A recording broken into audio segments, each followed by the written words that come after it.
Yo no les he puesto mucho fuera de programa en privado, pues no son necesarios, ¿sí? Sí he considerado que quizás necesitan algo como para afianzar algún concepto, se los he agregado, pero si no, no les he puesto hojas al pez. Vamos a ver el primer eje, que es, vamos a hablar de lo que es persona humana, bien, pero para entrar a este eje, primeramente vamos a tener que hablar de qué es lo que son los derechos subjetivos, ¿sí? Como ya hemos visto en procesal, bien, el derecho se va a presentar como un conjunto de reglas que van a regular la conducta la conducta de las personas dentro de la sociedad. Y va a obligar al hombre a actuar de manera determinada, ¿sí? De tal o cual manera. Esto es lo que nosotros conocemos como el derecho objetivo, ¿sí? Pero a su vez, el mismo ordenamiento jurídico le va a otorgar la facultad o el poder al hombre para que pueda lograr sus fines, que es lo que nosotros conocemos como el derecho subjetivos. Bien, el concepto de derecho subjetivo sí lo tienen que tener, les aviso. Cuando nosotros hablamos de derechos subjetivos, ¿sí? Tenemos que entender que van a ser las facultades que las normas jurídicas le van a reconocer a las personas para que puedan satisfacer sus necesidades y exigir a las demás personas un comportamiento determinado, ¿sí? Siempre, frente a un derecho subjetivo, de manera correlativa, lo que va a existir es un deber subjetivo, ¿bien? Ahí vamos a hablar de la naturaleza de estos derechos subjetivos y de las distintas teorías que hay.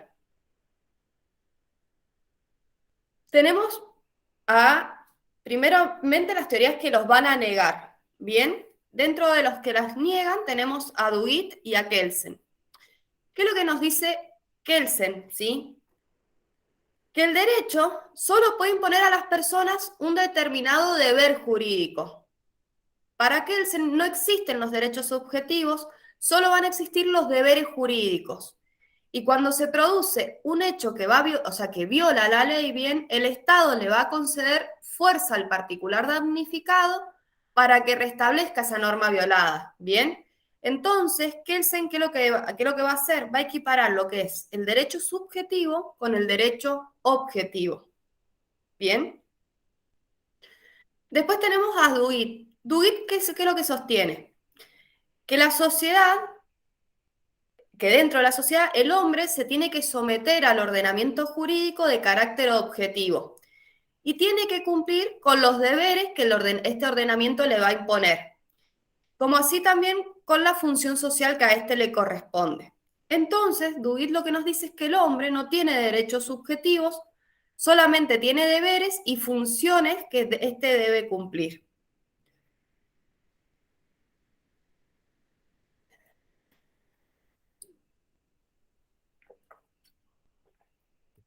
Después tenemos las teorías que sí reconocen la existencia de los derechos subjetivos. Entre estas teorías tenemos a Savigny, bien, y a Yerin. Savigny, ¿qué es lo que nos dice? Que el derecho subjetivo es un poder, una facultad que es atribuida a la voluntad, ¿sí? Es decir, que para este autor el derecho subjetivo va a ser un señorío del poder. Yerin, por otro lado, dice que los derechos son intereses que están jurídicamente protegidos, ¿bien? Entonces, este autor va a tomar en cuenta el interés, ¿sí? Que el derecho subjetivo otorga al hombre y los intereses que este derecho va a proteger. Bien, ambas teorías son cuestionadas, bien, porque siempre han tomado al hombre de manera individual, ¿sí? Teniendo en cuenta su voluntad o sus intereses. Y dejan de lado todo lo que se refiere a la sociedad en conjunto y a la función social de los derechos subjetivos. Entonces tenemos una posición ecléctica. Esta posición ecléctica va a tomar un poco de ambas posturas y lo que va a sostener, ¿sí? Es que el derecho subjetivo es el poder que se le otorga a una persona, que es el concepto que nosotros vamos a estudiar, el poder que se le otorga a una persona para que ésta pueda satisfacer sus necesidades y exigirle a los demás determinado comportamiento.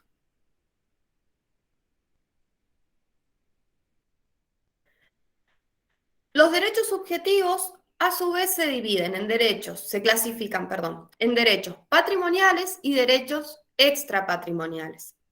Los patrimoniales, como la palabra se los dice, van a ser aquellos derechos susceptibles de tener un valor económico, ¿sí? Y van a integrar el patrimonio. Dentro de los derechos patrimoniales tenemos los derechos reales, los derechos personales o crediticios y los derechos intelectuales. Y después tenemos los derechos extrapatrimoniales, ¿bien? Que van a ser aquellos derechos que no son susceptibles de apreciación económica y que no van a integrar el patrimonio. Por ejemplo, el derecho de familia y los derechos personalísimos. Este es el concepto que a nosotros nos interesa, ¿bien?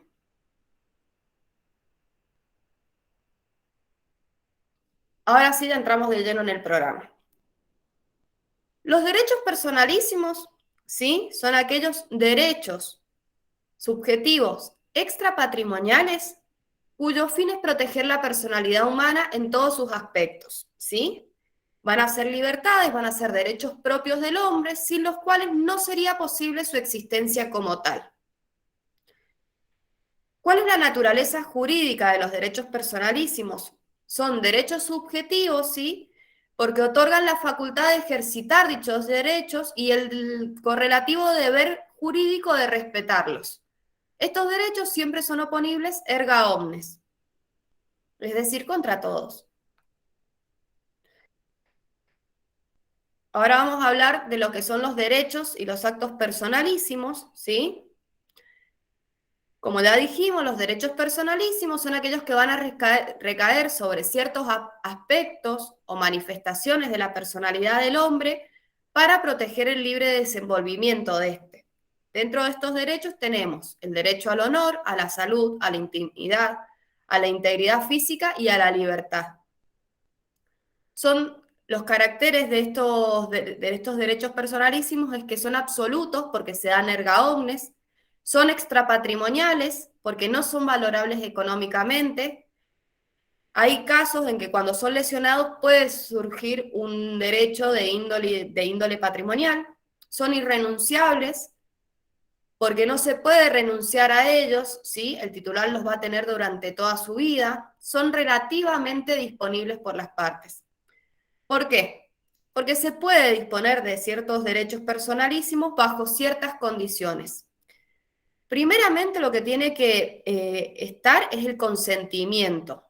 El consentimiento nunca se va a presumir, siempre se tiene que otorgar de manera clara, ¿sí? Y este otorgamiento, esta disponibilidad de los derechos, no tiene que ser contrario a la moral, a la ley ni a las buenas costumbres. Y no son transmisibles los derechos personalísimos. ¿Bien? ¿Hasta acá cómo van? Bien, Meli. Bueno.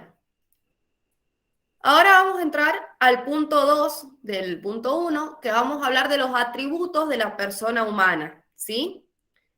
Y acá les he marcado en negro una palabrita, además de la que dice concepto, les he marcado una palabrita, porque esa es la palabra que sí o sí tiene que estar cuando ustedes den el concepto. Los atributos de la persona humana, ¿sí? Van a ser aquellas cualidades jurídicas que son inseparables de la persona, ¿bien? Porque ellos van a ser a la base y a la esencia de la personalidad. En el caso de las personas humanas, bien, tenemos distintos atributos, que son el nombre, la capacidad, el domicilio, el patrimonio y el estado civil, ¿bien? Ustedes recuerden que el estado civil como atributo solamente le va a corresponder a las personas físicas, ¿bien?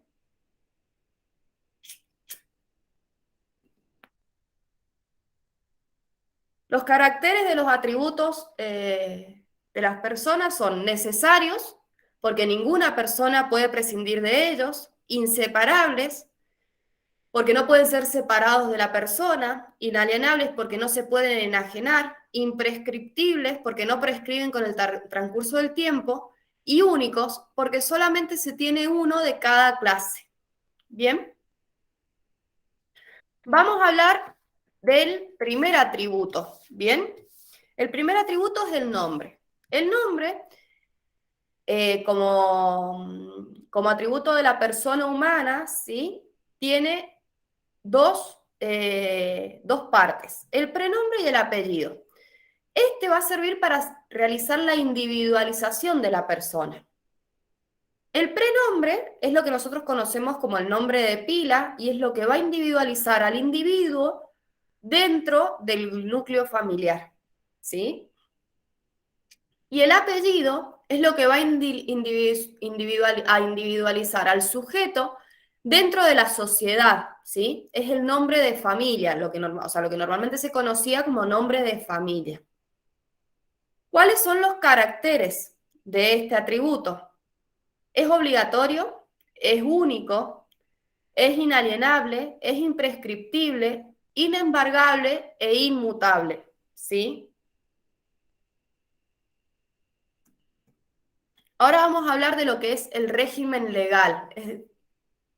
Primeramente el apellido, ¿bien? ¿Cómo se designa? Es la designación común que van a tener todos los miembros de una familia. Tenemos los casos de adquisición originaria, ¿bien? Que encontramos el caso del hijo matrimonial, que va a llevar el apellido de alguno de los cónyuges. En caso de no haber acuerdo, se va a realizar un sorteo, ¿sí? En el registro de estado civil y capacidad de las personas. Eso significa eso, chicos, ¿saben? Si quieren anotárselo. Después tenemos los hijos extramatrimoniales, ¿bien? En caso de que tenga un solo vínculo filial, va a llevar el apellido de ese progenitor. En caso de que tenga un doble vínculo filial, la regla va a ser la misma que para los hijos matrimoniales. Después tenemos los hijos de segunda filiación, ¿sí? En este caso, los padres van a determinar el orden de los apellidos. En caso de que no haya un acuerdo, lo va a decidir el juez y siempre acá lo que se va a tener en cuenta, lo que siempre va a primar es el interés superior del niño. Bien. Después tenemos el caso de las personas menores de edad sin filiación determinada. Va a tener que ser anotada por el oficial del registro de estado civil y capacidad de las personas, con el apellido que estoy usando o con un apellido común. ¿Bien? Vamos a hablar ahora del régimen legal en el caso de los hijos adoptivos. ¿Bien? Esto lo encontramos en el artículo 68 del Código Civil y Comercial y tenemos tres supuestos. Tenemos, en el caso de la adopción plena, ¿sí? En caso de que sea una adopción unipersonal o conjunto, va a variar el régimen legal. Cuando la adopción es unipersonal, va a llevar el apellido del adoptante, ¿bien? Cuando la adopción sea conjunta, va a tener las mismas reglas que para el hijo matrimonial. En caso de que la persona adoptada tenga edad y grado de madurez suficiente, se debe tener en cuenta la opinión de este, ¿bien?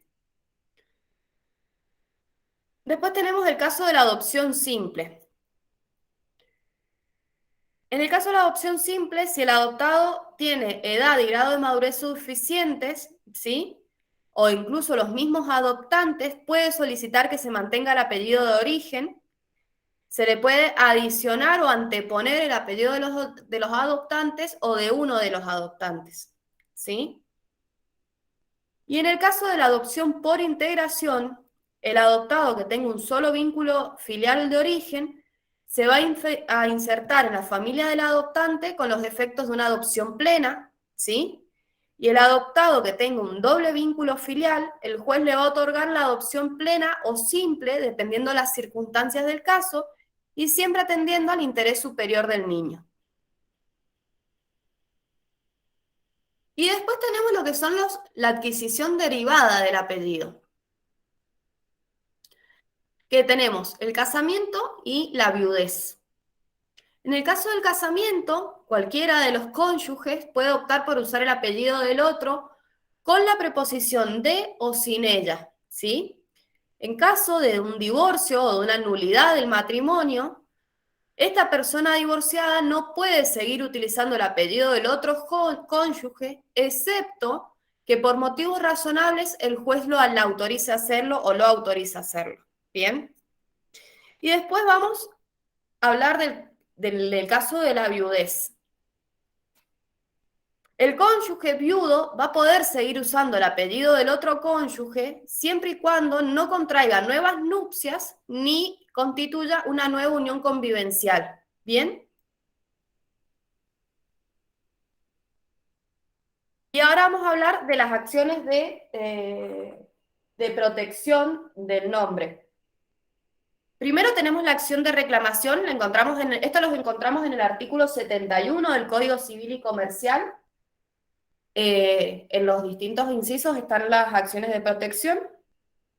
Primero tenemos la acción de reclamación del nombre, que esta acción se va a dar, ¿sí?, cuando a alguien, o sea, cuando a una persona se le desconoce el nombre que lleva o se le niega el derecho a usarlo. ¿Bien? ¿Cuál es lo que buscamos con esta acción de reclamación? Que le sea reconocido el uso de su nombre y se prohíba cualquier impugnación futura. ¿Bien? Después tenemos la acción de impugnación. Esta acción, ¿cuándo se da? Cuando alguien usa el nombre y o el apellido, ¿sí? También puede ser el seudónimo, ¿sí?, sin tener derecho a hacerlo. O sea, esta acción tiene como finalidad que cese ese uso. ¿Bien? Y después tenemos la acción de supresión. La acción de supresión es muy similar a la anterior, ¿sí? Es decir, que se usa el nombre, apellido o seudónimo de una persona sin tener derecho a hacerlo, pero acá se realiza de manera maliciosa. Se realiza para designar cosas o personajes de fantasía y esto causa en la persona un perjuicio material o formal, ¿bien?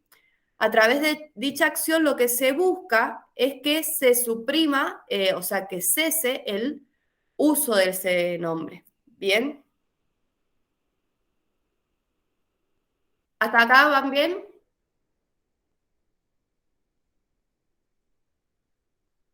Sí. Bien.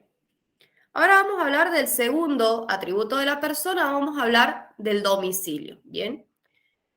El domicilio va a ser el asiento jurídico de la persona y la importancia de este es práctica.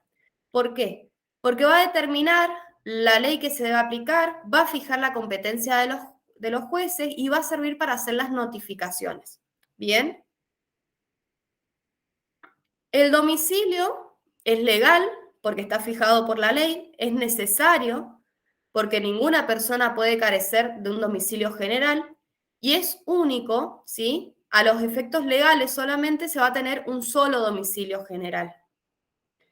Y ahora vamos a hablar de las clases de domicilios que tenemos. Tenemos el domicilio general, ¿sí?, que es aquel en el cual se van a aplicar a todas las relaciones jurídicas que tenga la persona.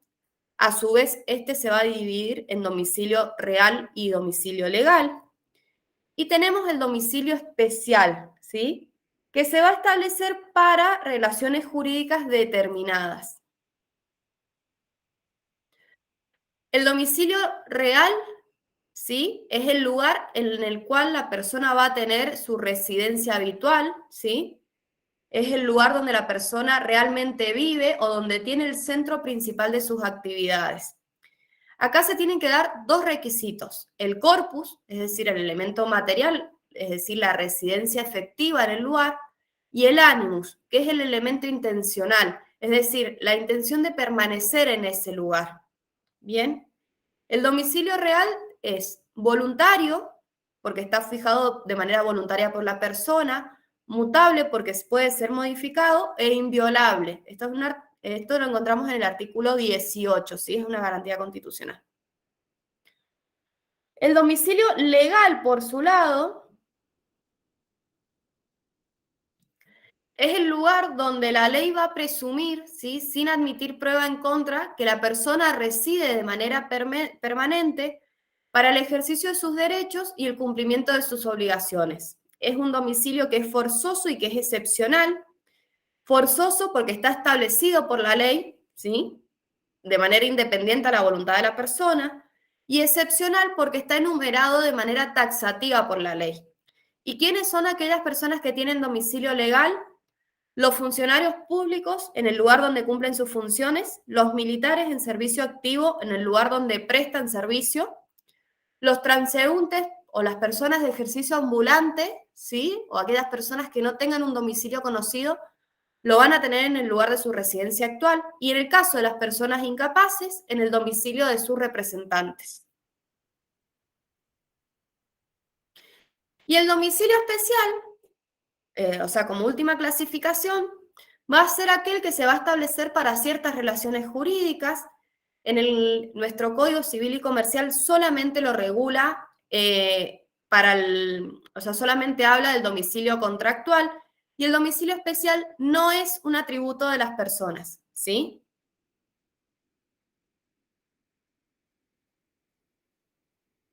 Dentro del domicilio especial podemos encontrar el domicilio contractual, ¿sí? Que es el que se fijan las partes para realizar un contrato, ¿sí? Para todos los efectos jurídicos que deriven de este, ¿sí? Tenemos el domicilio procesal. El domicilio procesal es aquel que está obligado a constituir toda persona que intervenga en un juicio. Esta constitución va a ser obligatoria. Y el domicilio conyugal no está regulado por nuestro Código Civil y Comercial. Bueno, ¿quedó claro lo que es domicilio?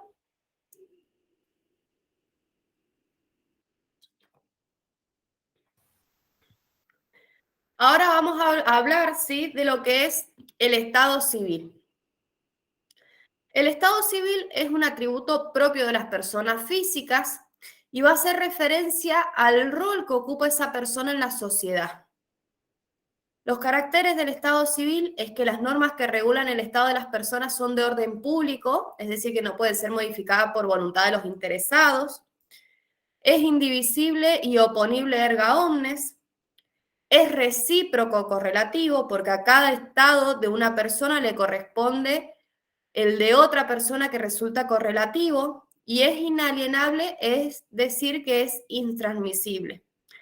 Recuerdan que hablamos de estado civil cuando hablábamos en procesal o cuando estábamos haciendo una vez prácticos, creo que lo estábamos hablando. Cuando nosotros decimos que es recíproco, ¿sí? Significa, acá sí les voy a dar un ejemplo, por ejemplo, a mi estado de hija, ¿sí?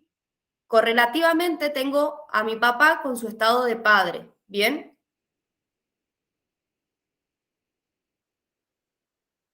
Bueno, y ahora vamos a hablar de la capacidad.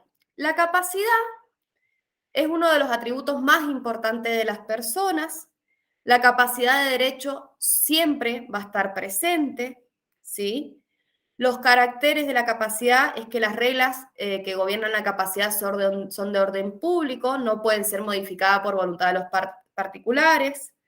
El principio general es que tanto las incapacidades como a la restricción a la capacidad siempre van a ser una excepción y las restricciones a la capacidad siempre la tenemos que interpretar de manera restrictiva, ¿bien? Tenemos la capacidad de derecho, que la encontramos en el artículo 22 del Código Civil y Comercial, que es la aptitud de la que goza toda persona humana para ser titular de derechos y deberes jurídicos. Y tenemos la capacidad de ejercicio, que es la aptitud para ejercer por sí mismos esos derechos y esos deberes jurídicos. ¿Bien? Y con eso hemos terminado los atributos de las personas. Chicos, ¿van bien? Sí. Sí, perfecto. Bueno, ahora vamos a hablar de la persona por nacer. Y acá vamos a hacer un paréntesis. Ustedes saben que fue sancionada la ley de aborto legal, seguro y gratuito en Argentina. ¿Bien? Acá, más allá de la ideología de cada uno, consejo que les doy, no se metan, esto es como política, ustedes en la mesa sean totalmente imparciales. Hasta ahora no conozco a nadie que le hayan preguntado, ¿sí?, con respecto a la ley del aborto, pero es un tema que normalmente suelen los chicos preguntar mucho. ¿Por qué? Porque ahora vamos a hablar de lo que es la concepción y de la importancia jurídica de la concepción. ¿Bien? Bueno, ahora vamos a arrancar el tema, ¿sí? Es persona humana. En el Código de Vélez, la persona se definía por su capacidad. Entonces, era persona todos los entes que eran susceptibles de adquirir derechos o de contraer obligaciones. El nuevo Código Civil y Comercial no habla de persona, sino de persona humana, y va a considerar persona a todo ser humano por el solo hecho de serlo. ¿Bien? Y vamos a hablar de lo que es la importancia jurídica de la concepción, que la encontramos en el artículo 19, ¿sí? Del Código Civil y Comercial, que nos dice que la existencia de la persona humana va a comenzar con la concepción.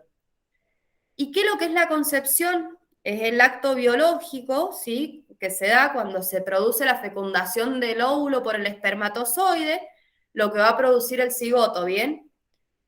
En la actualidad va a regir el principio de que la existencia de la persona humana va a comenzar con la concepción, sea dentro o fuera del vientre materno. ¿Por qué hacemos esta diferenciación? Con las técnicas de reproducción humana asistida, ¿sí? Entonces, la concepción lo que va a determinar va a ser el momento a partir del cual se es persona, es decir, a partir del cual el sujeto va a tener personalidad jurídica y va a gozar de la protección de la ley. ¿Bien?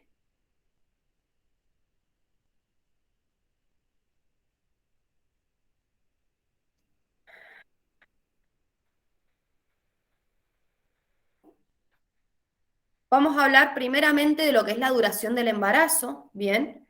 Es decir, la época de la concepción, y se va a presumir, excepto prueba en contrario, que el máximo del embarazo van a ser 300 días y el mínimo 180. Y se excluye el día del nacimiento. ¿Bien? La época de la concepción lo que nos va a permitir es saber si un hijo es o no matrimonial, ¿sí? Y se va a considerar época de la concepción los 120 días que hay entre los máximos y los mínimos, ¿sí? Esto porque es importante, porque nos va a permitir definir los efectos que va a producir sobre derechos adquiridos. Y acá el detonante, o sea, lo que nosotros tenemos que ver es el tema del nacimiento. Los derechos y las obligaciones van a quedar adquiridos si se nace con vida. En caso de que no nazca con vida, se va a considerar que esa persona nunca existió, ¿sí? Es decir, que vamos a tener, o sea, se va a ser persona durante toda la gestación y se va a ser persona física una vez que se nace con vida. ¿Bien? ¿Queda claro, Concepción? ¿Tienen alguna duda?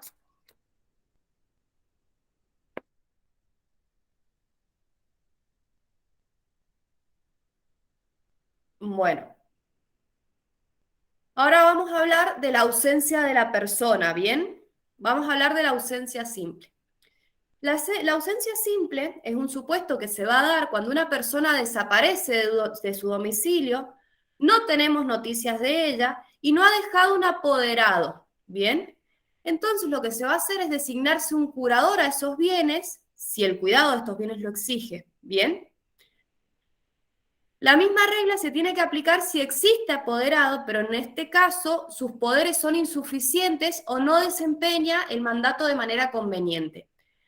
La importancia, ¿sí?, para declarar la ausencia de una persona es que hayan bienes para proteger, ¿sí? ¿Quiénes van a ser las personas legitimadas para solicitarla? El Ministerio Público y toda persona que tenga un interés legítimo respecto a los bienes de la persona ausente. Va a ser competente el juez del domicilio del ausente, ¿sí? En caso de que éste no lo haya tenido, no sea conocido, va a ser competente el juez del lugar donde existan bienes cuyo cuidado sea necesario, ¿sí? Y en caso de que hayan bienes en diversas jurisdicciones, el que haya sido el lugar donde se ha previsto la situación. ¿Y cuál es el procedimiento para solicitarla?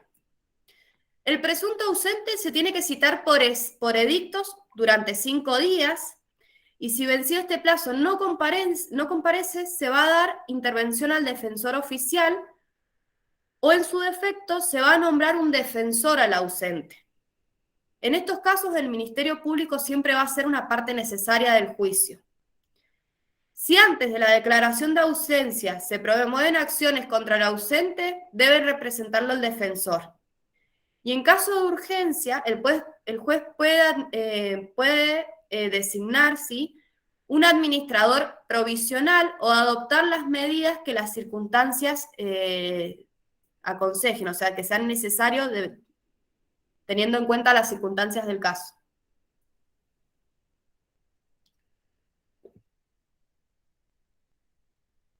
Y ahora vamos a hablar de lo que es la presunción de fallecimiento.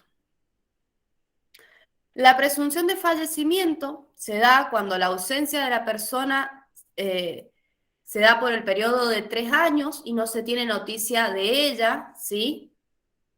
Y va a causar la presunción de fallecimiento aunque ésta haya dejado un apoderado.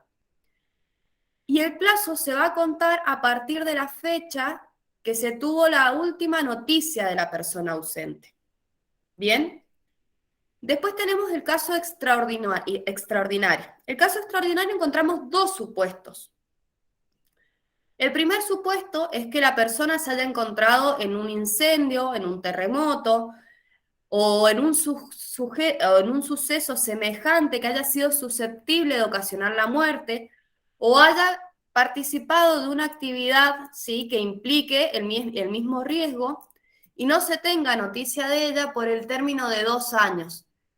Este término se empieza a contar desde el día que el hecho ocurrió o pudo haber ocurrido. ¿Bien? Y el segundo supuesto de los casos extraordinarios es que encontrándose en un buque o en una aeronave naufragado, no se tenga noticia de su existencia por el término de 6 meses, desde el día que el hecho ocurrió o pudo haber ocurrido. ¿Bien? Porque ustedes consideran, esto es una pregunta para ustedes, porque ustedes consideran las diferencias en tiempo que se dan entre un supuesto y otro, tanto del caso ordinario como en los casos extraordinarios.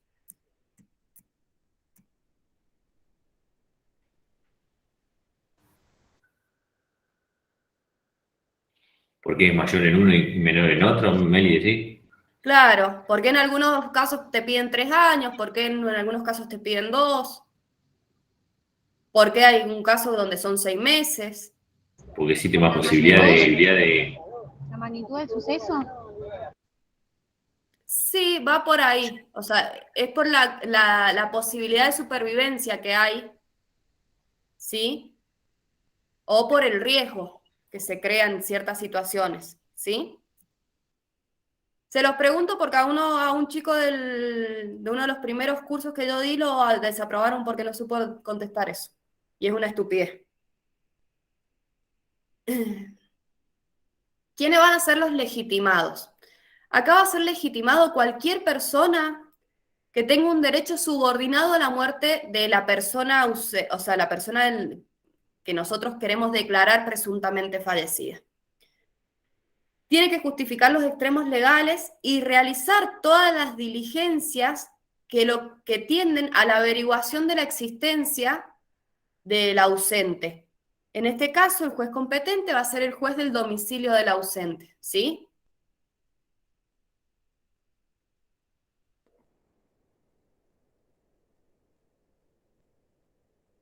Bueno, vamos a hablar del día presuntivo del fallecimiento y de los efectos de la declaración de fallecimiento.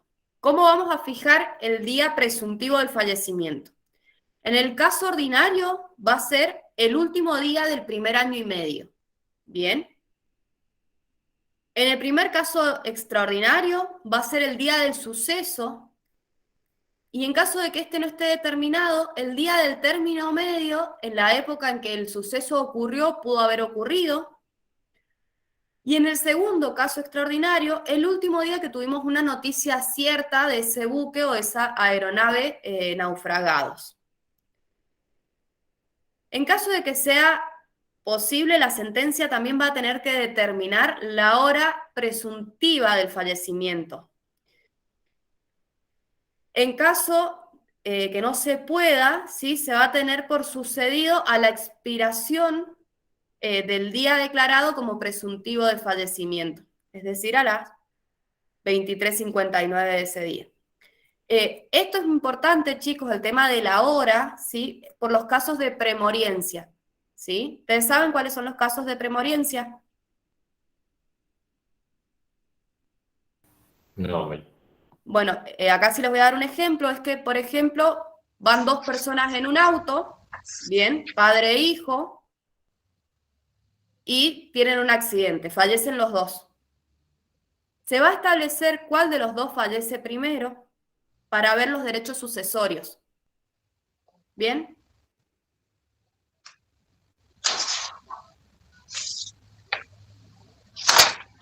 Y si le ponen a los dos a la misma hora, no.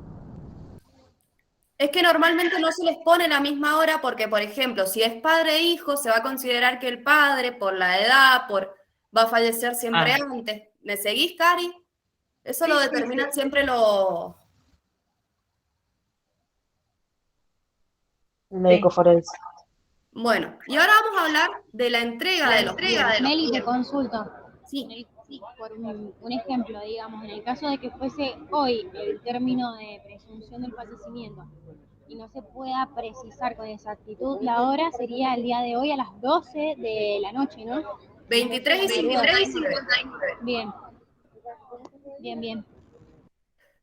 Bueno, vamos a hablar de la entrega de los bienes, de los efectos de la declaración de fallecimiento. Se declara el fallecimiento, está muerto civilmente esa persona, entonces los herederos y los legatarios van a recibir los bienes del declarado presuntamente fallecido previa a la formación de un inventario, ¿sí? Este dominio se va a inscribir en el registro correspondiente con la prenotación del caso. Y el concepto de prenotación es algo que ustedes tienen que tener clarísimo porque lo preguntan. Se puede realizar la partición de los bienes, pero no se los puede enajenar ni grabar sin autorización judicial. ¿Bien? ¿Por qué? Porque si una vez que se han entregado los bienes aparece el ausente o se tiene noticia cierta de su existencia, va a quedar sin efecto la declaración de fallecimiento. Y estos bienes tienen que ser devueltos, ¿sí?, a petición de parte interesada. ¿Bien? Entonces, lo que busca la prenotación es proteger el patrimonio del declarado fallecido, por un determinado tiempo. La prenotación va a quedar sin efectos cuando transcurren 5 años desde la fecha presuntiva del fallecimiento u 80 años del nacimiento desde la persona. A partir de ese momento es cuando los herederos y los legatarios van a poder disponer libremente de los bienes. Ahora, puede pasar que reaparezca, ¿sí? En este caso de que aparezca una vez concluida la prenotación, ¿qué es lo que puede reclamar el presunto muerto? La entrega de los bienes que existen en el estado en que se encuentren, ¿sí? Los bienes que han sido adquiridos con el valor de los que faltan, el precio que es adeudado por los bienes enajenados y los frutos que no han sido consumidos. ¿Bien? ¿Queda claro? ¿Queda clara la figura de prenotación? No, tengo una duda. Dime. A ver, hay dos momentos diferentes en los que el ausente puede aparecer. Es Sí, durante esos 5 años, durante esos 5 años, o después de esos 5 años. sí. En ambos casos va a ser la misma situación. No, porque vos acordate que mientras esté en Ya está, ya vigencia... lo avivé, ya está, ya lo entendí. Ah, bien. Listo, gracias. ¿Quedó claro, chicos, para todos?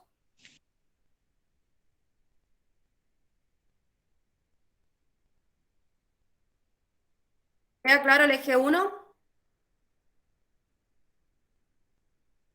¿Podrías volver a explicar prenotación? Sí. La prenotación es una institución, ¿sí?, que lo que se busca con esta figura es proteger los bienes, ¿sí?, de la persona declarada presuntamente fallecida. Porque vos acordate que vas a tener una sentencia que lo declare fallecido, ¿sí? Se van a entregar los bienes, pero la prenotación lo que no permite, ¿sí?, es que esos bienes se puedan enajenar ni grabar sin una autorización judicial. ¿Bien? La prenotación tiene que ser inscripta en un registro, ¿bien?, con el inventario de todos los bienes que pertenecían a la persona presuntamente fallecida. ¿Y por qué se da esto? Porque puede suceder que la persona reaparezca o que se tenga una noticia sobre su existencia. ¿Bien? Entonces, si esa persona aparece dentro de los 5 años, ¿bien?, de declarada la fecha presuntiva de su fallecimiento, se le tienen que devolver, ¿sí?, todos sus bienes a petición de él. ¿Bien? Ahora, ¿qué puede pasar? Que pasen los 5 años. Entonces la prenotación va a quedar sin efecto, queda concluida, ¿sí? O pueden pasar que la persona ya haya cumplido 80 años o hubiese cumplido 80 años, ¿sí? Entonces se considera que ya no es una persona que está viva. Entonces, a partir de ese momento, los herederos y los legatarios van a poder disponer de los bienes. ¿Qué significa? Que ya no van a necesitar una autorización judicial para enajenarlos o grabarlos. ¿Bien? Y en caso de que la persona reaparezca una vez terminado este plazo que se le da, ¿sí?, a la prenotación, tiene derecho a reclamar sus bienes, pero no tiene derecho a reclamar la totalidad, sino que cuáles van a ser los derechos o sea, qué es lo que puede reclamar. Puede reclamar los bienes que existen en el estado en el cual estén, ¿sí?, los adquiridos con el valor de los que faltan, es decir, que por ejemplo, si vos heredaste un auto, lo vas a vender, ¿sí?, te compras otro auto y bueno, ese otro auto le correspondería a la persona presuntamente fallecida y te tendrá que dar una diferencia económica, ¿sí?, o vos le tendrás que dar el dinero a ella. El precio adeudado de los bienes que han sido enajenados, ¿sí?, es decir, de los bienes vendidos que te están pagando en cuotas, lo que quede por pagar le corresponde a esa persona, y los frutos no consumidos. ¿Te queda claro, Mica? Cari, Agu, Franco. Sí, perfecto, gracias, Meli. Sí, sí, perfecto. Entendido. Ahora una pregunta fuera de la lógica, ¿no? ¿Qué Diga. pasa si el hombre cumple 81 años y quiere recuperar los bienes? Sería Y una aparece. locura. Y aparece con 81 años. Y tiene ¿Ya queda derecho. obsoleto o sigue teniendo los mismos derechos? Va a tener los derechos, o sea, que hablamos acá en la conclusión de la prenotación. O sea, él tiene derecho a recuperar sus bienes. Ahora, no se va a encontrar Claro, pero con ahí todo su dice patrimonio. que puede recuperar los bienes teniendo en cuenta desde el día que nació, cumpliendo hasta los 80 años, que es lo que No. la ley lo toma como vivo. A ver, el tema de la conclusión de la prenotación es porque vos no podés tener sujetos, ¿sí?, a los herederos y a los legatarios a la posibilidad de que esta persona, o sea, lo que se da es una protección por un tiempo determinado. ¿Bien? Cuando la ley dice 80 años, es por una cuestión de que consideran que hasta esa edad es viable una vida humana. ¿Bien? En nuestro país creo que la esperanza de vida son 73 años, 75 años. Para los hombres y las mujeres creo que tenemos un poquito más. Es por lo que se habla de esperanza de vida, ¿bien? Ponele que con 81, 82, 85 años aparece, va a tener derecho a reclamar sus bienes, pero no es que va a reclamar sus bienes en su totalidad, ¿sí? ¿Por qué? Porque, a ver, si se da que tiene 82 años y la prenotación todavía no ha terminado, es decir, ¿sí? Y bueno, o sea, lo que haya lo vas a tener que agarrar, hablando mal y pronto. ¿Me seguí, Franco? Sí, sí, sí, ahora entendí que el 80 ese que presume acá es como una referencia más o menos de lo que la ley estipula que el Como promedio de esperanza vida de de una vida persona. en el Claro. normal de la gente. Sí, sí, sí, ahora sí entendí, perfecto. Esto es porque no son de mi familia, que somos relongevos, ¿eh? Hasta los 90 estamos todos fresquitos. Bueno, Meli, ¿me podés dar un ejemplo de fruto no consumido? y de fruto no consumido tenés, por ejemplo, que hayan frutos civiles, ¿sí? Es decir, por ejemplo, alquileres. Bien. Que hayas metido plata en un banco y hayas generado intereses. ¿Sí? Bien. Igual sáquense el tema de los ejemplos.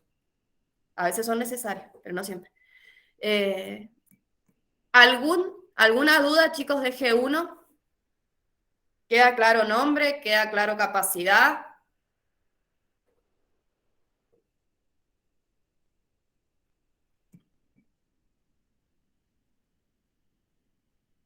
Bueno, vamos a entrar al eje 2, ¿sí? Vamos a hablar de lo que es la incapacidad. Cuando nosotros hablamos de capacidad, encontramos diversos tipos. La de derecho, que va a ser un atributo de la persona, y la de ejercicio, que no es un atributo de la persona. ¿Sí? ¿Qué es lo que es la capacidad de ejercicio? Va a ser una aptitud que tiene la persona para ejercer por sí mismo derechos. Y hay determinados casos en los cuales la ley va a limitar esa capacidad, pero siempre es para proteger al incapaz. Y se le va a permitir actuar a esta persona a través de sus representantes. ¿Bien? Esta limitación a la capacidad es susceptible de grados, ¿sí? ¿Y cuál es la numeración que nos da nuestro código? Son incapaces de ejercicio.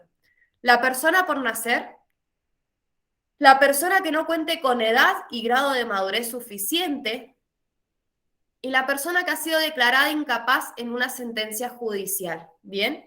Esto es el Padre Nuestro.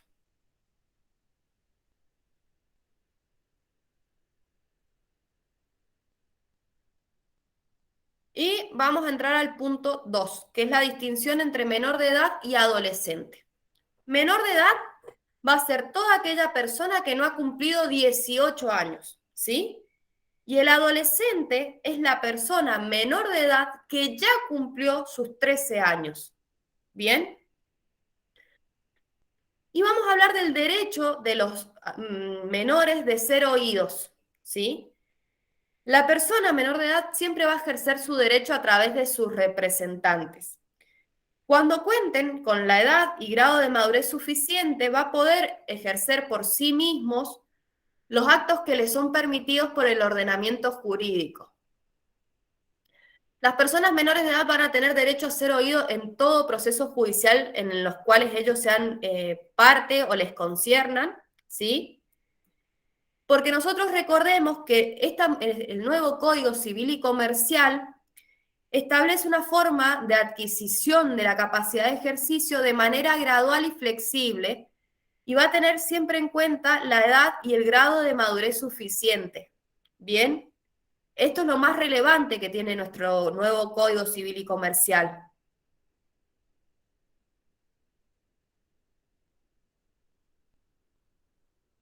En el caso de las decisiones en materia de salud, y acá hay un montón de prácticos, ¿sí? Que hablan sobre temas en materia de salud, en el caso de los tratamientos no invasivos, ¿sí? El adolescente entre los 3 y los 16 años puede decidir respecto a ellos, ¿sí?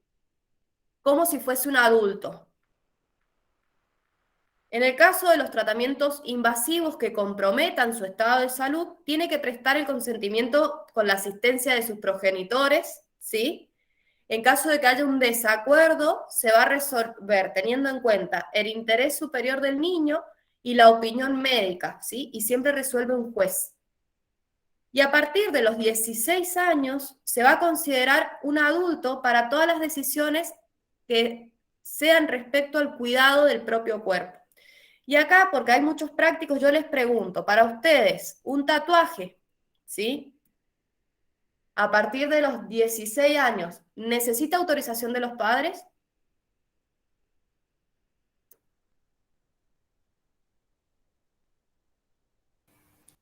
No, no necesita.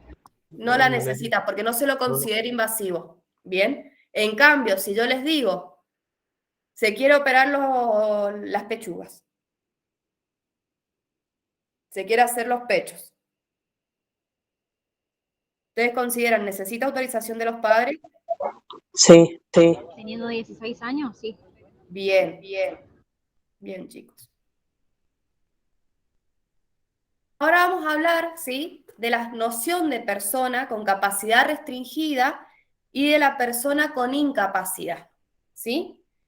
Lo que nosotros tenemos que entender es que la capacidad general de ejercicio de la persona siempre se va a presumir, aunque la persona esté internada en un establecimiento asistencial.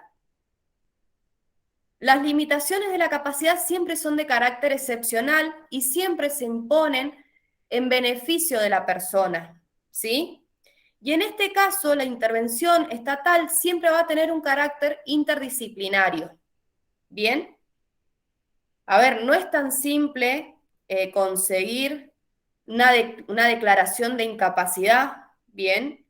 Es un proceso judicial que sí es rápido dentro de todo, pero hay un equipo interdisciplinario, o sea, ahora lo van a ver. Yo les comenté que tengo un primito con problemas de adicciones, yo digo un primito que para mí es un niño, tiene ya 20, pero nosotros para poder internarlo lo tuvimos que incapacitar, ¿sí? ¿Por qué? Porque la mayoría de las clínicas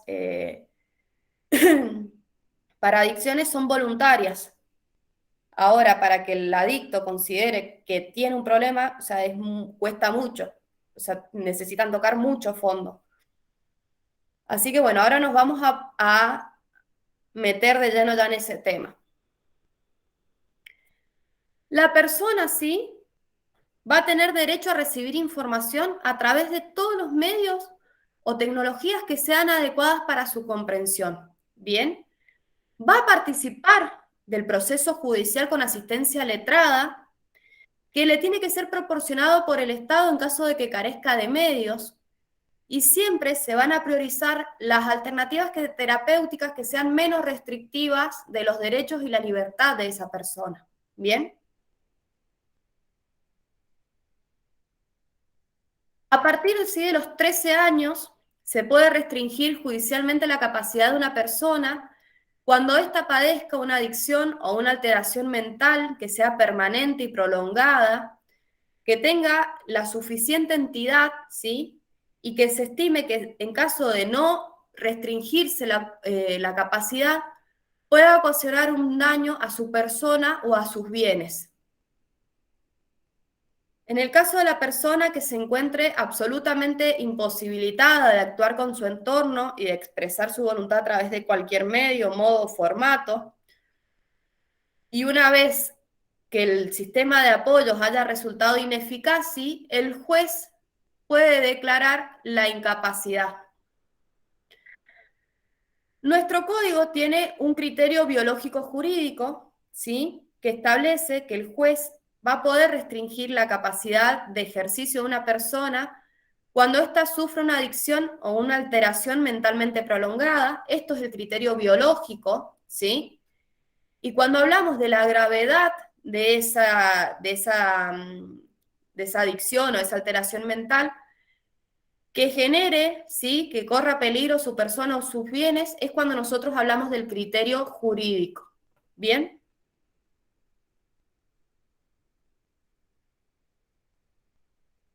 Ahora vamos a hablar de los presupuestos jurídicos y fácticos dentro de la persona con capacidad restringida y de la persona con incapacidad de ejercicio absoluta.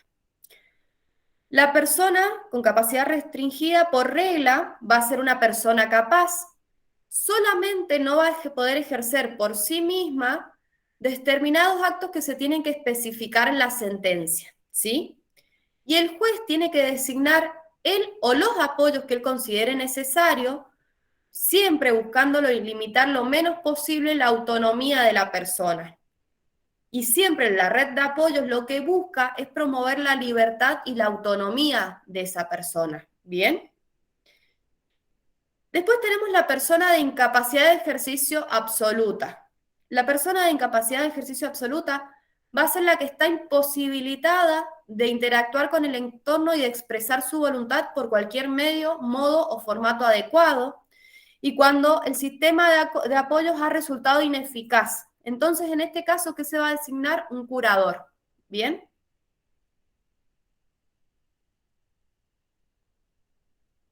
Chicos, ¿van bien? ¿Voy rápido? ¿Me paro? No, no, perfecto. Vamos a hablar ahora del procedimiento para la declaración, ¿sí? ¿Quiénes van a ser los legitimados? La propia persona interesada, el cónyuge que no esté separado de hecho y el conviviente siempre que no haya cesado la convivencia, ¿bien? Los parientes hasta el 4º grado y en el caso de los parientes por afinidad hasta el 2º grado y el Ministerio Público. ¿Por qué ustedes consideran que está legitimado el Ministerio Público?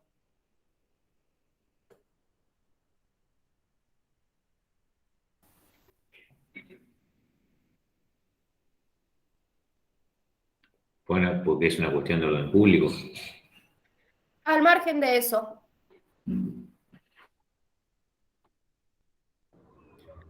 porque el código ¿sí? hace una enumeración taxativa de las personas legitimadas.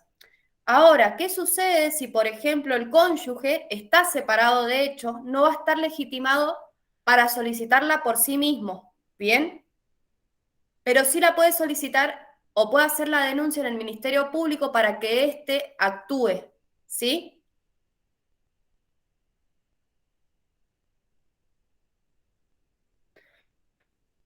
O sea, cuando hay una persona que no está legitimada para solicitar la declaración de incapacidad de otra, ¿bien? Puede solicitar la intervención del Ministerio Público, ¿bien? En representación de los menores de edad, por ejemplo, querés decir. También, bien. Bueno, acá algo muy importante que se da en el procedimiento de la declaración de incapacidad es la entrevista personal. La entrevista personal es el conocimiento personal que el juez va a tener, o sea, el encuentro, ¿sí?, del juez con el interesado, es obligatoria, ¿sí? Lo que se busca garantizar es el goce o el ejercicio en igualdad de condiciones, es darle un trato que sea más personalizado, un trato más humanitario al interesado. Ustedes recuerden que cuando nosotros hablemos de procedimiento de declaración de incapacidad, siempre vamos a hablar del interesado como la persona, ¿sí?, cuya incapacidad se quiere restringir. Porque ustedes recuerden que es una figura que siempre lo que busca es proteger a esa persona. ¿Bien? Vamos a hablar de la intervención del interesado, ¿sí? La persona en cuyo interés se lleva adelante el proceso va a ser parte y va a aportar todas las pruebas que hagan a su defensa, ¿sí? Y va a ser competente. El juez del domicilio de la persona o del lugar en el cual está internado, ¿sí? Después lo que sigue es el dictamen de un equipo interdisciplinario. Este dictamen es imprescindible. Cuando hablamos de un equipo interdisciplinario, va a estar compuesto por psiquiatras, psicólogos, gente de trabajo social, enfermería, ¿sí? Que ellos van a elaborar un informe y este informe tiene que ser valorado por el juez. Una vez ya que estamos de lleno en el proceso, los legitimados del artículo 33 van a aportar toda clase de pruebas que consideren convenientes. El juez va a ordenar las medidas cautelares para garantizar los derechos personales y patrimoniales de las personas y va a indicar cuáles son los actos que requieren la asistencia de uno o varios apoyos y cuál es la representación de un curador, ¿sí? Y llegamos a la sentencia. En la sentencia, el juez va a resolver, pero lo que va a considerar primeramente van a ser la voluntad y las preferencias del interesado, ¿sí? Y va a procurar que la afectación a la autonomía de la voluntad de esta persona sea la menos posible. La sentencia puede desestimar la acción, restringir la capacidad o declarar la incapacidad de la persona. ¿Bien? En el caso de la sentencia, que realice Acabo de encontrar un error de ortografía. Perdón. Ese restrinja va con... J. no J. sé, me para que lo voy a buscar porque me parece que está mal escrito. Bueno.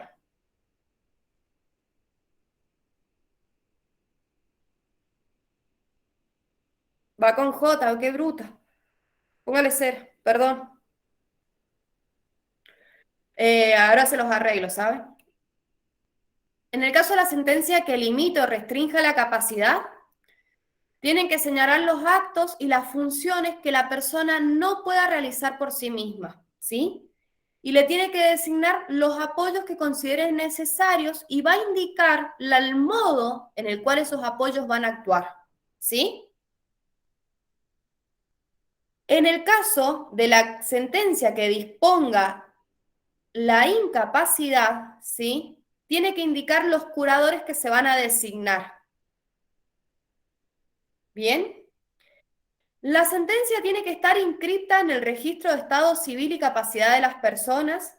Se tiene que dejar constancia marginal en la partida de nacimiento de la persona. Y en el caso de que disponga la incapacidad, va a indicar los curadores que se designen. ¿Bien?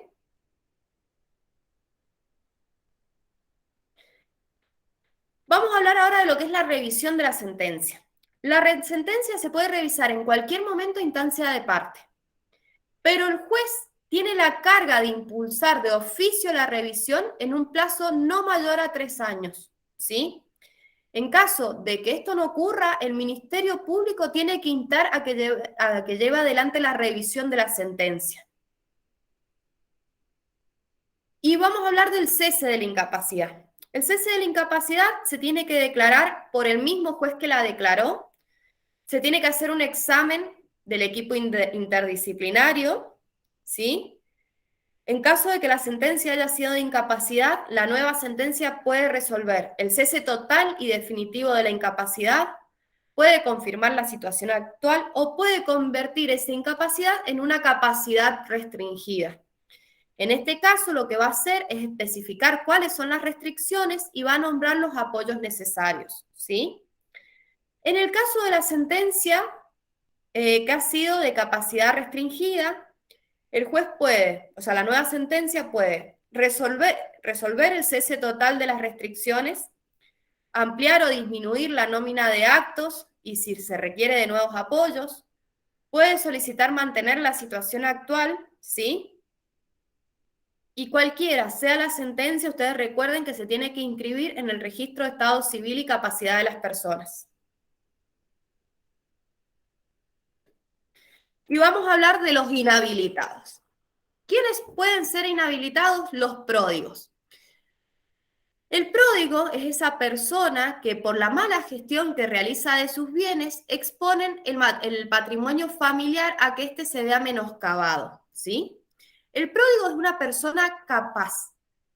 Lo único que se le va a restringir es la capacidad para ejercer por sí mismo los actos de disposición entre vivos u cualquier otro acto que el juez considere que requiere algún apoyo para realizarlo. ¿Cuáles son los presupuestos para la declaración? Primero, que hay personas a las cuales proteger. El cónyuge, el conviviente, hijos menores de edad, hijos con discapacidad. Y el segundo presupuesto es que por sus actos, ¿sí?, los exponga a la pérdida de su patrimonio. La acción puede ser interpuesta, o sea, son legitimados para solicitarla el cónyuge, el conviviente, ascendiente o descendientes. Bien. Normalmente, sí, cuando nosotros hablamos de inhabilitados y de pródigos, normalmente se hace referencia al ludópata. Bien. Es decir, a la persona que tiene una adicción al juego. Es normalmente, o que tiene alguna adicción que lo que le genera es el menoscabo de su patrimonio. Pero acá lo más importante es que tienen que haber personas para proteger, ¿sí? O sea, lo que se busca proteger acá es el grupo familiar, ¿sí? ¿Cuáles son los efectos de la declaración? El inhabilitado no puede ejercer actos de disposición entre vivos, sí puede ejercerlos de última voluntad, y para ellos tiene que contar con un apoyo que lo asista. La revisión de la sentencia se puede realizar a pedido de parte, ¿sí? Y puede el juez resolver manteniendo las restricciones, ampliando la nómina de actos que la persona pueda realizar por sí o con un apoyo, o resolver que está restablecido y que ya tiene plena capacidad. ¿Bien? Ahora yo les pregunto, ¿vieron que privado se da rapidísimo? Les pregunto, ¿cuál es la diferencia, ¿sí?, entre una persona de capacidad restringida, una persona incapaz y un inhabilitado?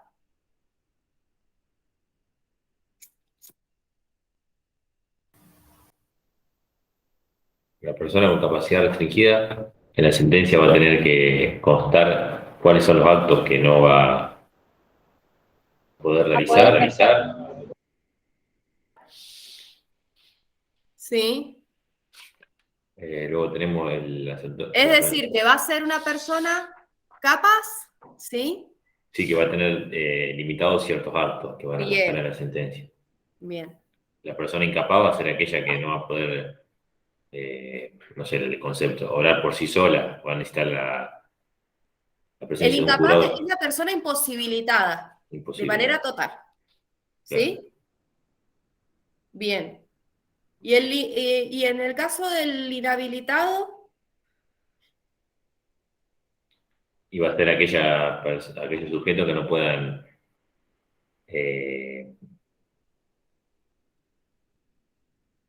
llevar adelante acciones que tengan que ver con el patrimonio. ¿Hace referencia a eso o no?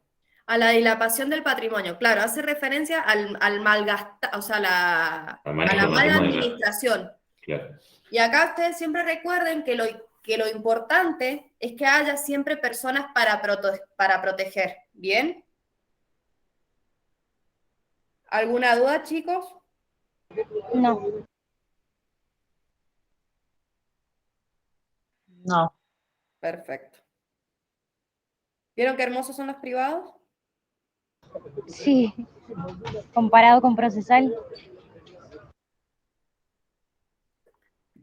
Bueno, ahora vamos a arrancar el eje 3. Vamos a hablar de lo que es persona jurídica, ¿sí? La persona jurídica, ¿sí?, en nuestro artículo 141, van a ser todos aquellos entes a los cuales el ordenamiento jurídico les confiere la aptitud para ser titular de derechos y contraer obligaciones. ¿Bien? Vamos a hablar de la naturaleza de la persona jurídica, que se ha clasificado en diversas teorías. ¿Bien? Cuando hablamos de teorías, chicos, yo nunca he escuchado que las tomen. Es una realidad. Pero traten de entenderlas siempre como un cuentito. La primera teoría que nosotros vamos a estudiar es la teoría de la ficción, ¿sí? Quien la elabora es Savigny. ¿Y qué es lo que nos dice Savigny? Nos dice que el derecho subjetivo es un poder, ¿sí?, que se va a sustentar en la voluntad moral, y que la única persona que puede detentar esa voluntad moral es la persona humana. ¿Bien? Pero ¿qué pasa en realidad? Los hombres tienen la necesidad de actuar y de administrar bienes de manera conjunta, ¿sí? Y esto solamente lo pueden lograr a través de la creación de un ente que va a ser artificial. Este ente va a ser producto de la ficción, ¿bien? Y Savigny lo denomina como sujeto del derecho de bienes. Pero van a actuar por este sujeto del derecho de bienes las personas físicas que los representan. ¿Bien? Después tenemos las teorías negatorias. Estas teorías van a partir de la base de que los sujetos que se unen para lograr sus objetivos no crean un ente distinto, ¿sí? Que o sea, que ellos, ¿sí? Lo van a lograr la protección de la ley porque persiguen fines que están de acuerdo o que son concordantes con la solidaridad social, ¿bien? Pero ustedes recuerden que la teoría negatoria considera que no se crea un ente, un sujeto que sea distinto a sus miembros. Después tenemos las teorías realistas. Las teorías realistas van a reconocer que ese ente creado es un sujeto distinto. Dentro de las teorías realistas tenemos las teorías del órgano, ¿sí? Estas teorías van a reemplazar el concepto de la representación de la persona jurídica por el órgano de voluntad de la persona jurídica. Y después tenemos las que se basan en los intereses. Estas teorías sostienen que las personas jurídicas van a tener un interés que es distinto a los miembros que la componen. ¿Bien? Y tenemos después la teoría de la institución. Esta teoría de la institución va a sostener que la persona jurídica, ¿sí?, es una institución, es decir, es una idea de obra que se realiza y va a durar jurídicamente en un medio social para la realización de esa idea. Y se va a organizar un poder que le va a procurar, ¿sí?, los órganos necesarios. ¿Bien?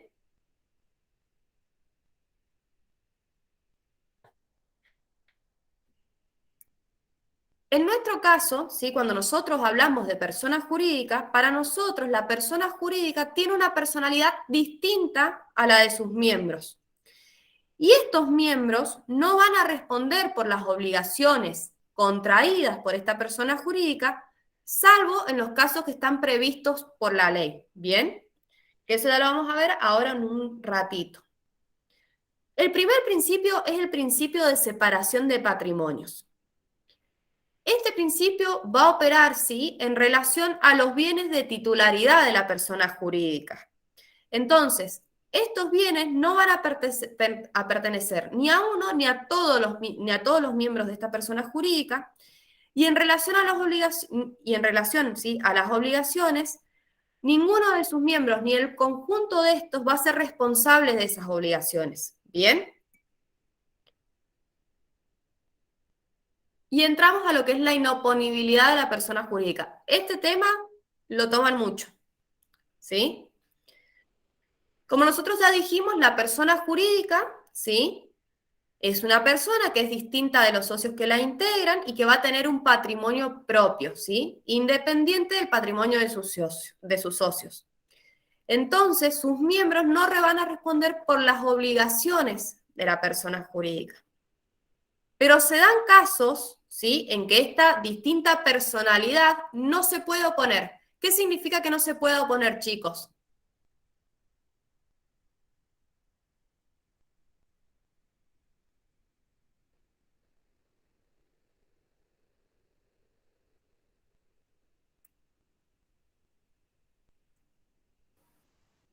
Y que no se puede desligar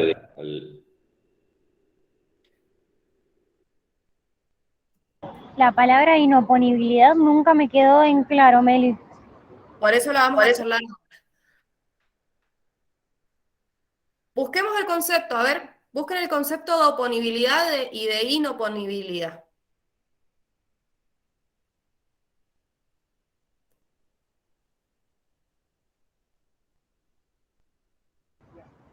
Oponible es que puede ser objeto de objeción, justamente.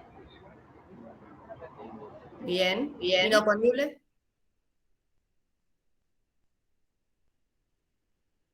Que debería ser aceptado. No.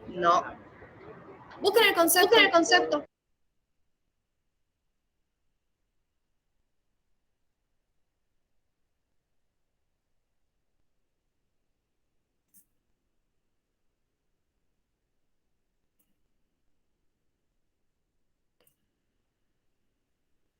Cari, ¿vos tendrías un diccionario jurídico?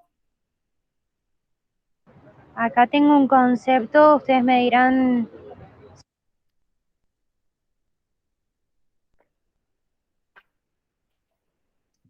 Dale, Mica.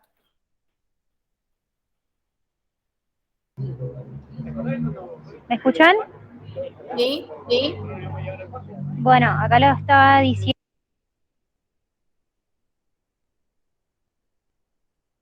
Mica, no te escuché más. ¿Ahí se escucha? Ahí sí. Bueno, me menciona que es la situación jurídica en virtud de la cual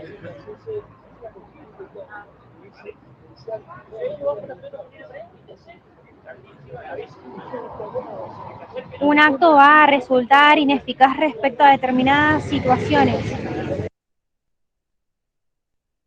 Bien. Vos nos dijiste el concepto de inoponible. ¿Bien? Sí, Bien. Es decir, va a resultar, o sea, los efectos, ¿sí? No van a ser oponibles. Cuando hablamos de oponible, ¿sí? Nosotros tenemos que entender que sea oponible es que va a generar un efecto, ¿bien? Que se puede obligar a la otra parte, ¿bien? Que se puede generar una creación, una modificación o una extinción de una situación o una relación jurídica, ¿sí? Cuando decimos que es inoponible, significa, bien, que en estos casos no va a ser posible interponer, bien, esa personalidad de la persona jurídica. Nosotros tenemos que recordar que cuando nosotros hablamos de persona jurídica, la persona jurídica va a ser una persona diferente, distinta de las personas que lo integran, ¿bien? Tenemos el régimen, o sea, la regla general es el régimen de separación de patrimonios, ¿sí? Pero hay casos que los enumera la ley que esa personalidad diferente no se puede oponer. Entonces, ¿qué significa esto? Que la responsabilidad va a caer sobre los miembros de la persona jurídica. ¿Bien? ¿Queda claro?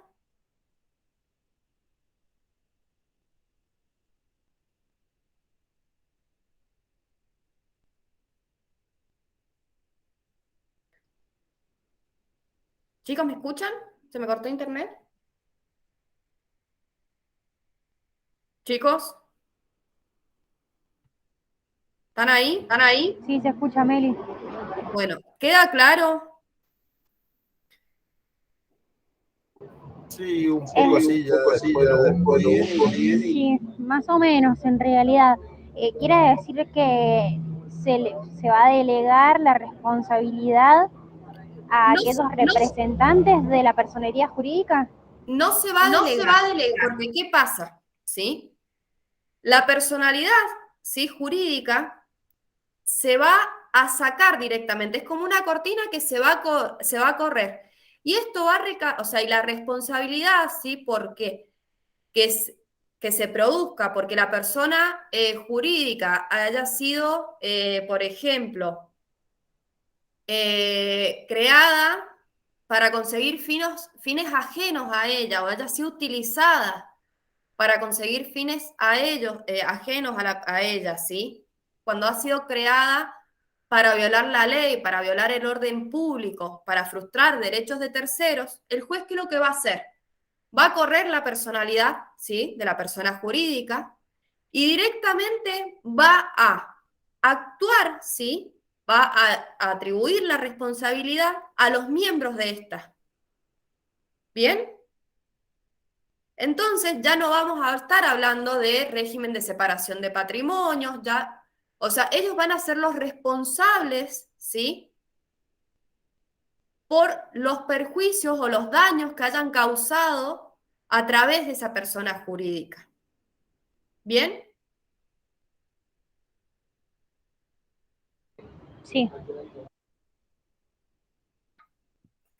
Sí, sí, perfecto, ahora quedó más claro. Bien. ¿Cómo se clasifican las personas jurídicas? Se pueden clasificar en públicas o en privadas.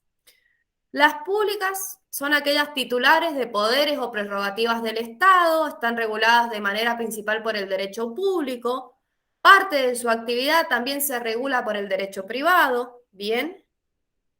Y las privadas están reguladas por el derecho privado, ¿sí? Pueden desarrollar su actividad en el derecho público, ahí chicos es público, perdón, yo me equivoqué, y algunas necesitan autorización especial para funcionar, ¿bien? Dentro de las públicas tenemos el Estado nacional, provincial y municipal, los entes autárquicos, los estados extranjeros y la Iglesia Católica. Y dentro de las personas jurídicas privadas podemos encontrar aquellas que necesitan autorización para funcionar, como las asociaciones y las fundaciones, y las que no necesitan autorizaciones para funcionar, como por ejemplo las sociedades comerciales. ¿Bien? Y ahora vamos a hablar de los atributos de las personas jurídicas. Cuando nosotros reconocemos ¿sí? la personalidad jurídica, esto va a tener consecuencias jurídicas. Primero, es una persona diferente a la de sus miembros. ¿Bien? Va a tener nombre y va a tener domicilio propio. ¿Tiene capacidad de ejercicio?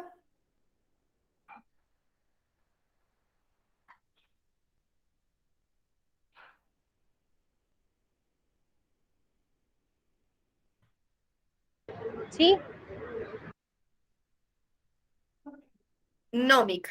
La persona jurídica, y esto lo tienen que tener clarísimo, la persona jurídica no va a tener nunca capacidad de ejercicio, porque la persona jurídica siempre va a actuar a través de los representantes.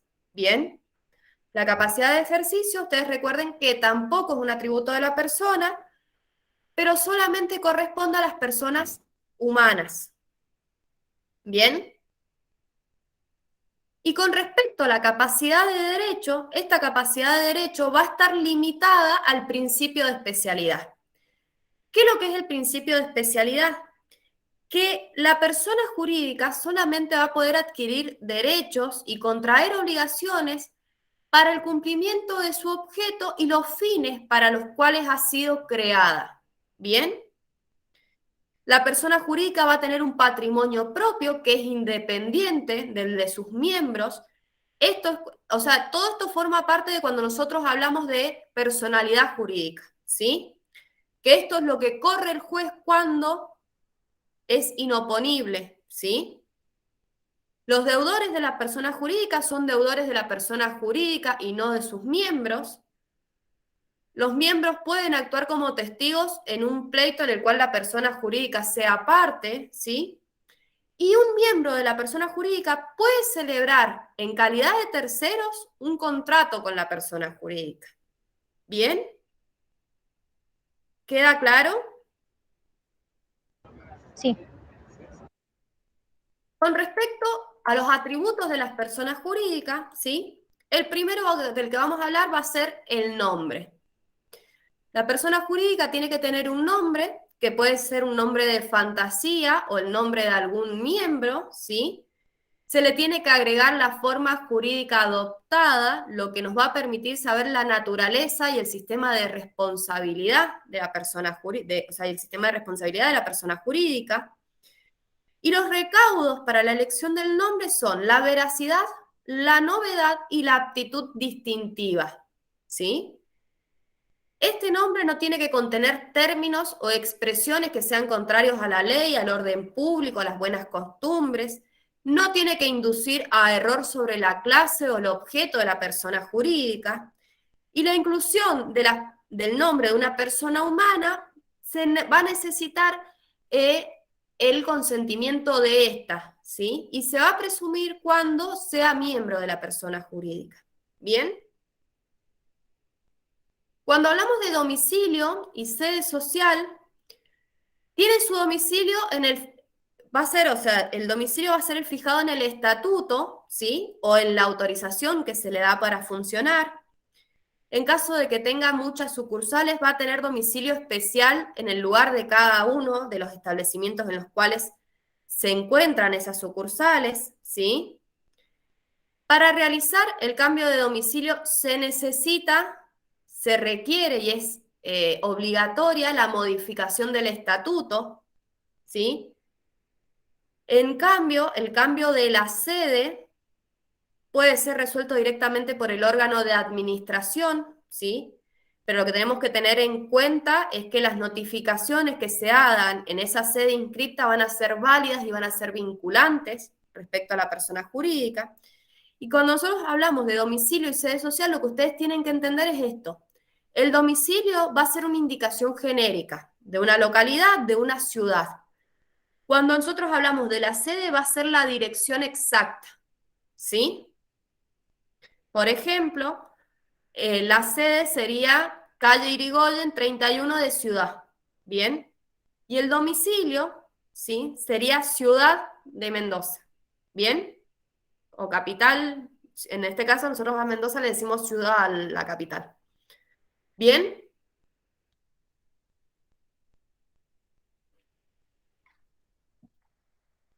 Sí. Bueno, ¿qué me pueden decir del estado civil de la persona jurídica?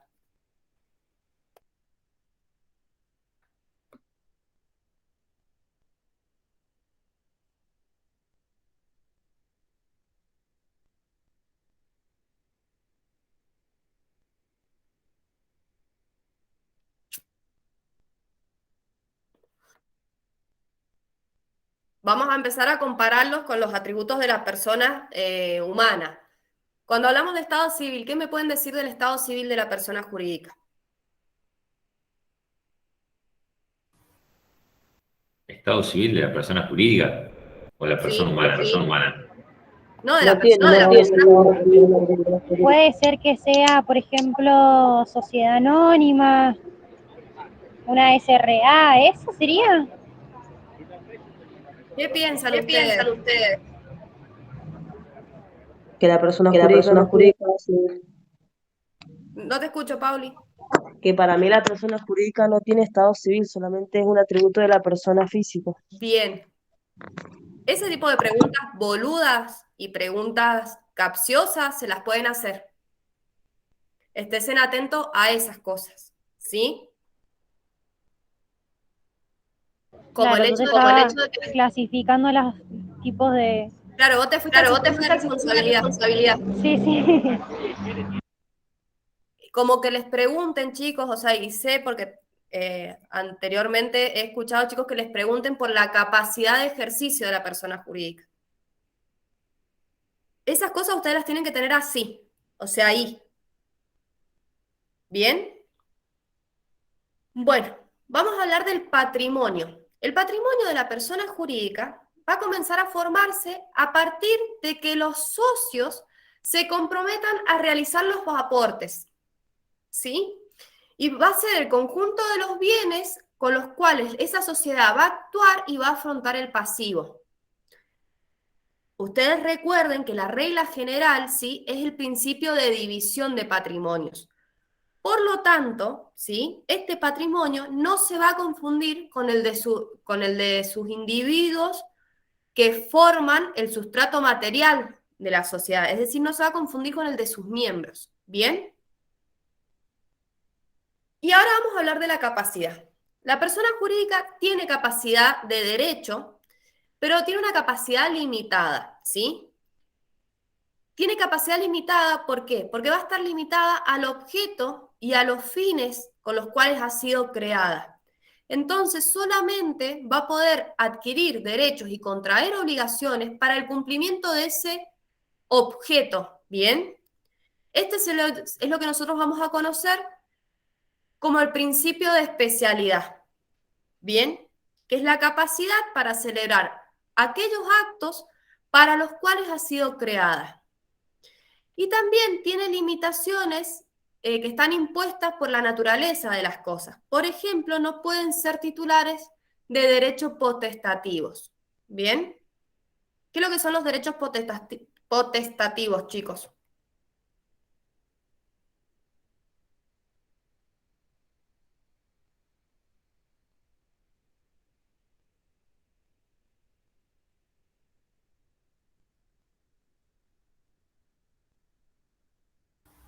No, no tengo idea, ¿verdad?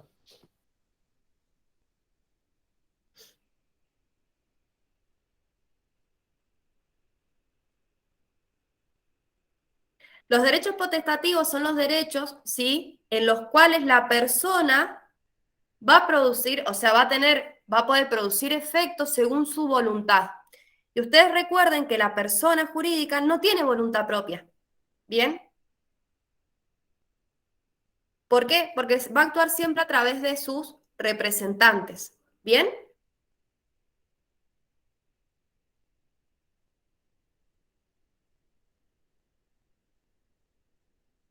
Bueno, ahora vamos a hablar de la... ¿Quedó claro lo que son los derechos potestativos? A ver, fue una pregunta estúpida dentro de todo lo anterior que les estaba explicando.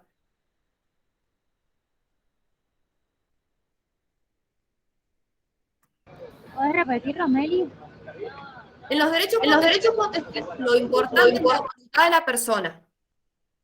¿Bien? Por eso son propios de las personas humanas, porque en el caso de las personas jurídicas no tienen voluntad propia. ¿Cuándo una persona actúa con voluntad?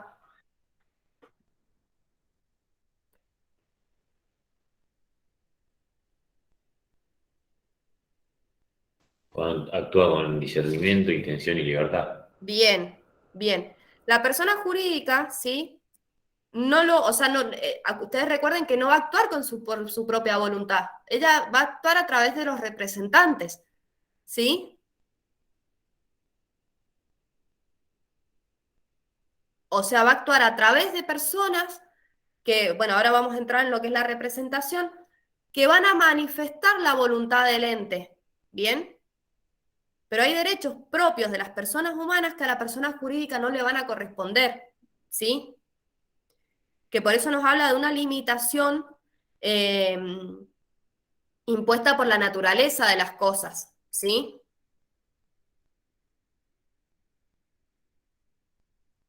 ¿Queda claro, chicos? Sí, sí. Bueno, como ya decíamos, o sea, como ya veníamos hablando, ¿sí? La persona jurídica va a actuar a través de las personas que están autorizadas a manifestar la voluntad del ente.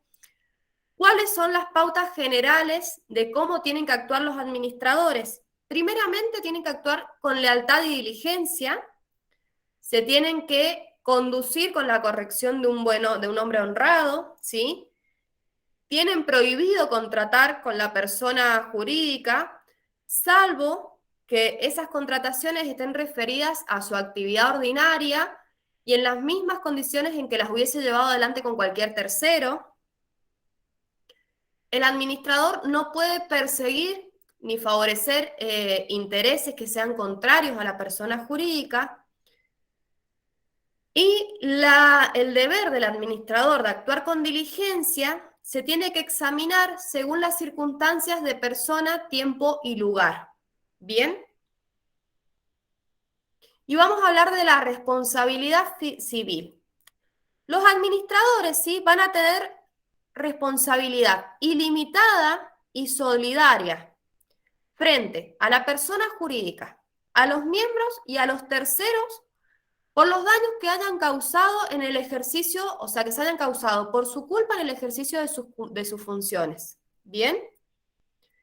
Es decir, que cuando se ha causado un daño, ya sea por su dolo o culpa, ¿sí?, en el ejercicio o en ocasión de sus funciones, los administradores van a ser responsables, ¿sí? Y la responsabilidad civil puede ser contractual, cuando es frente a la persona jurídica, o extracontractual cuando es frente a terceros. ¿Bien?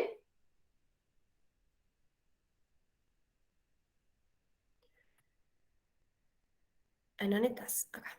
¿Queda claro, chicos?